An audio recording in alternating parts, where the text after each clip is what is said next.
खूबसूरत राधा नाम की एक औरत होती है।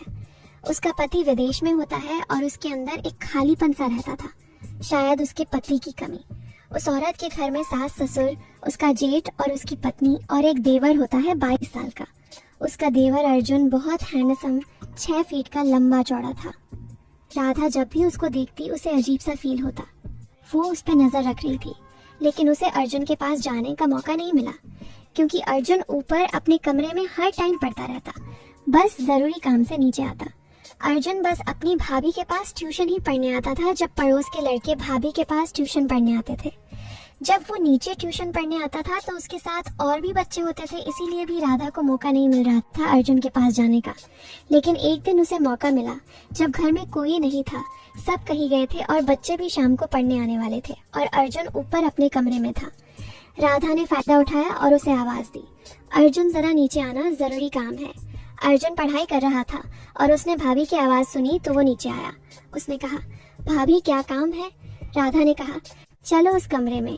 भाभी उसे एक कमरे में लेके जाती है और वो खुश हो रही थी कि उसकी सालों की ख्वाहिश आज पूरी होने वाली है। जैसे ही वो दोनों कमरे में जाते हैं तो राधा कमरे के दरवाजे की कुंडी लगा लेती है। और फिर दोस्तों, ये कहानी पूरी सुनिएगा, आपको बहुत पसंद आएगी। दोस्तों, राधा की उम्र 35 साल की थी। उसका पति विदेश में नौकरी करता था। साल में मुश्किल से 1-2 बार घर आता था। घर में उसकी सास ससुर, उसका जेठ और उसकी पत्नी और एक छोटा देवर जिसकी उम्र 22 की थी, ये सब घर में रहते थे। राधा भाभी का जीवन सुव्यवस्थित था, लेकिन अंदर से वह खाली थी। वह एक साथी की तलाश में थी, कोई ऐसा जो उसके दिल की ठंडक को गर्माहट दे सके। राधा एक बहुत अच्छी ट्यूशन पढ़ाने वाली टीचर और भाभी थी, जो अपने देवर और पड़ोस के बच्चों को पढ़ाती थी। पहले वो सिर्फ पड़ोस के लड़कों को पढ़ाती थी, फिर उसकी सासू माँ ने कहा, बेटी तुम अर्जुन को भी पढ़ा दिया कर। अर्जुन 18 साल का था। पता नहीं क्यों राधा को अर्जुन अच्छा लगता था, क्योंकि वो जवान और हेयर हैंडसम था, पूरे 6 फीट का। अर्जुन कॉलेज की तैयारी कर रहा था। राधा के पास कुल 8 बच्चे पढ़ते थे। अर्जुन के अलावा 16 साल की नेहा, 17 का रोहन, 15 की प्रिया, 14 का विक्रम, 16 का साहिल, 17 की मीरा और 15 का अजय। ये सब पड़ोस के ही थे। स्कूल के बाद शाम को आते। क्लास ड्राइंग रूम में लगती, जहाँ एक बड़ी टेबल के चारों तरफ कुर्सियां बिछी होती। बच्चे हंसते खेलते आते, लेकिन राधा भाभी की नजरें हमेशा अर्जुन पर ज्यादा टिकती। वह लंबा था, दुबला पतला, आंखों में एक चमक जो बाकियों से अलग थी। बाकी बच्चे तो बस पढ़ाई के लिए आते, लेकिन अर्जुन में कुछ था जो राधा भाभी को खींचता। वह उसे ज्यादा सवाल पूछती, ज्यादा समझाती, जबकि बाकियों को सामान्य ध्यान देती। बच्चे कभी कभी मजाक करते, भाभी अर्जुन भैया को ही क्यों इतना पढ़ाती हो, लेकिन राधा भाभी हंसकर टाल देती। सुबह की धूप कमरे में फैल रही थी। राधा भाभी ने क्लासरूम तैयार किया, टेबल पर किताबें, चॉकबोर्ड पर नोट्स। आज नई बैच शुरू हो रही थी। बच्चे एक एक करके आए। पहले नेहा और प्रिया, फिर बाकी के बच्चे आए और फिर अर्जुन, थोड़ा शर्मीला सा, ऊपर अपने रूम से आ रहा था। अर्जुन का रूम ऊपर था और ज्यादातर ऊपर ही पढ़ाई करता था। बस भाभी के पास पढ़ाई करने या किसी जरूरी काम से वो नीचे आता। राधा भाभी की नजर उस पर पड़ी। दिल में कुछ हलचल हुई। आओ सब बैठो, आज मैथ से शुरू करते हैं। क्लास शुरू हुई। राधा भाभी सबको समझा रही थी, लेकिन अर्जुन की तरफ ज्यादा झुक कर देखती। अर्जुन, ये फॉर्मूला देखो कैसे जुड़ता है, जैसे 2 चीजें एक हो जाती हैं। उसकी आवाज में एक नरमी थी जो बाकी बच्चों को नहीं मिलती। नेहा ने कनखियों से देखा, लेकिन चुप रही। पढ़ाते पढ़ाते राधा भाभी का हाथ अर्जुन की किताब पर रखा गया, उंगलियां हल्की छुई। अर्जुन की सांस रुक गई, लेकिन वह चुप रहा। बाकी बच्चे अपने में व्यस्त थे। रोहन विक्रम से कानाफूसी कर रहा था, प्रिया नोट्स बना रही।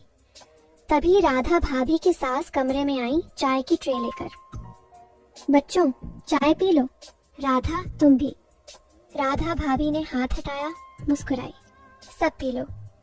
ब्रेक में बच्चे बातें करने लगे। मीरा ने कहा, भाभी अर्जुन भैया को आप स्पेशल ट्रीटमेंट देती है ना? राधा भाभी हंसी, नहीं तो सब बराबर हैं, लेकिन अर्जुन की तैयारी कॉलेज की है तो थोड़ा ज्यादा। लेकिन अंदर से वह सोच रही थी, यह लड़का अलग है, उसकी ऊर्जा मुझे बुला रही है।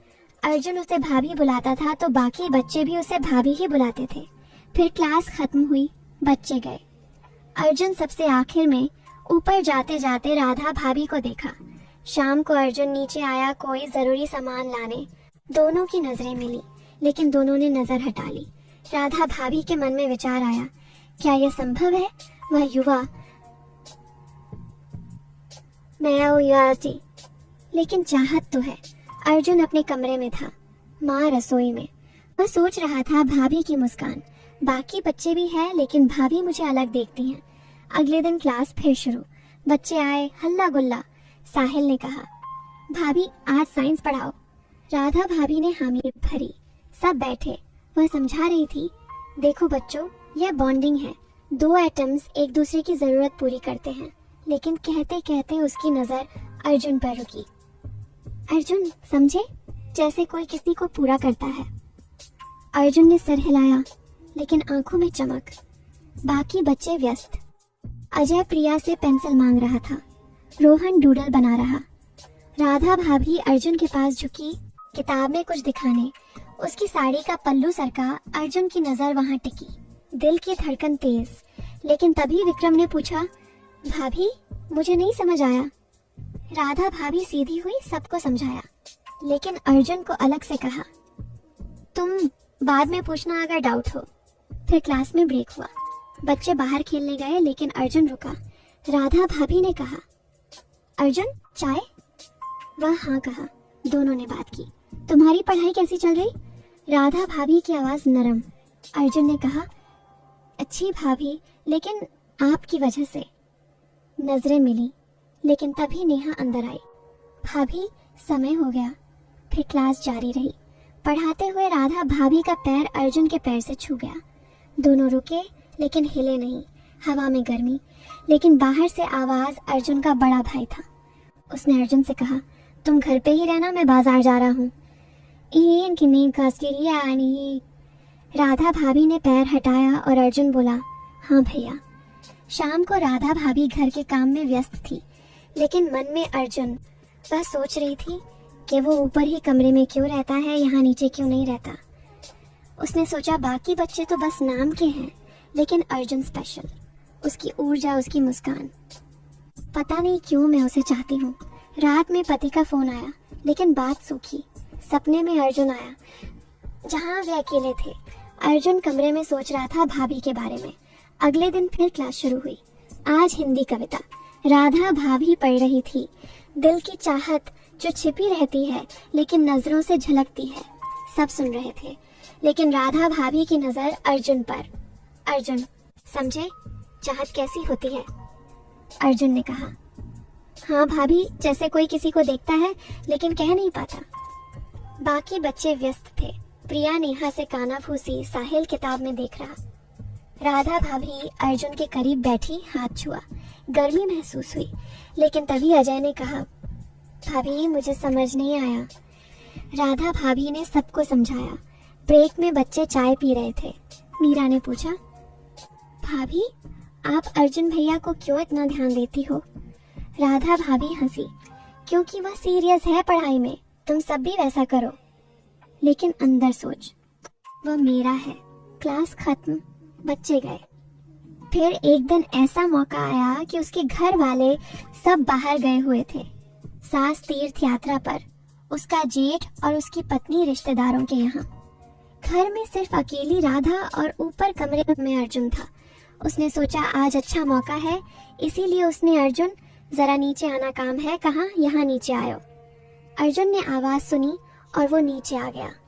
जब अर्जुन नीचे गया तो राधा भाभी उसे एक कमरे में ले गई। जब वह उसे कमरे में ले गई तो राधा भाभी ने अंदर से दरवाजे पर कुंडी लगा ली। और अब राधा भाभी का असली चेहरा अर्जुन को दिखने वाला था। कुंडी लगते ही राधा भाभी अपना असली रूप ले आई। बड़ी बड़ी आंखें, नुकीले दांत, मुंह से हड्डियां दिख रही थीं। एक बहुत ही डरावना चेहरा बन गया और वह ऊंची ऊंची हंसने लगी। अर्जुन पूरी तरह डर गया और वह रोने लगा। मुझे छोड़ दो भाभी, आपको क्या हो गया है? आप भाभी नहीं हो सकती, आप कोई और है। और वह दरवाजे की तरफ भागा, लेकिन राधा भाभी आगे आकर अपना हाथ लंबा करके उसे खींच कर दीवार पर पटकनी दे देती है और बोलती है, कहाँ भागता है? मैं तुझे खाने के लिए उतावली हूँ। मैंने खूब कोशिश की तुझे अकेले में मिलने की, लेकिन कोई ना कोई आ जाता था। आज तू अकेला आया, यह मौका मैं छोड़ूंगी नहीं। और वह डरावनी हंसी हंसी। फिर उसने कहा, तुझे पता है मैं कौन हूँ? मैं तेरी पत्नी थी पिछले जन्म में, और तुमने मुझे एक लड़की के लिए मार दिया था। तू उस लड़की के साथ रहने लगा था। मेरी आत्मा वहीं भटक रही थी। मैं तुझे मारने ही वाली थी कि तू खुद मर गया, क्योंकि उस लड़की ने तुझे मार दिया, क्योंकि वह लड़की सिर्फ तेरी दौलत लेना चाहती थी। तू मर तो गया, लेकिन मेरा बदला बाकी था। फिर तेरा दूसरा जन्म हुआ और मुझे पता चला कि तू यहाँ है, तो मैं इंसानी भेस में इस घर में बहू बन के रहने लगी। अब तुझे मारकर मैं अपना बदला पूरा करूंगी और इस चुड़ैल की जिंदगी से आजाद हो जाऊंगी। उसके बाद वह अर्जुन को मारने ही वाली थी कि तभी दरवाजा जोर से खुलता है और एक बाबा आते हैं। वह बाबा उस चुड़ैल को मंत्र विग्रह सुनाते हैं और उसे मार देते हैं। बाबा अर्जुन को बचा लेते हैं और अर्जुन के घर के आस पड़ोस वाले भी साथ होते हैं। फिर वह बाबा घर सभी को और अर्जुन को बतलाते हैं। मैं तो बस यहाँ से गुजर रहा था, तभी मुझे आभास हुआ कि यहाँ एक चुड़ैल है जो किसी को मारने वाली है, इसलिए मैं आ गया। फिर वह बाबा एक कहानी सुनाते हैं। ये वही चुड़ैल है जिसकी मुझे सालों से तलाश थी। ये कि ऐसी चुड़ैल है जिसने आज तक हजारों अर्जुन नाम के लड़कों को मारा है, बस यही कहानी सुना के कि वो अर्जुन की पिछले जन्म की पत्नी है, लेकिन असल में ये मेरी बहन थी और मैं अर्जुन हूँ। सालों पहले इसने किसी लड़के से प्यार किया था, लेकिन मैंने उन दोनों को एक नहीं होने दिया। फिर इसने आत्महत्या कर ली और ये इस दुनिया में ही भटक रही है। ये मुझे तो मार नहीं सकती क्योंकि मैं एक ज्ञानी बाबा हूँ, इसीलिए ये उनको मार के अपना दिल खुश करती है, जिनका नाम अर्जुन है।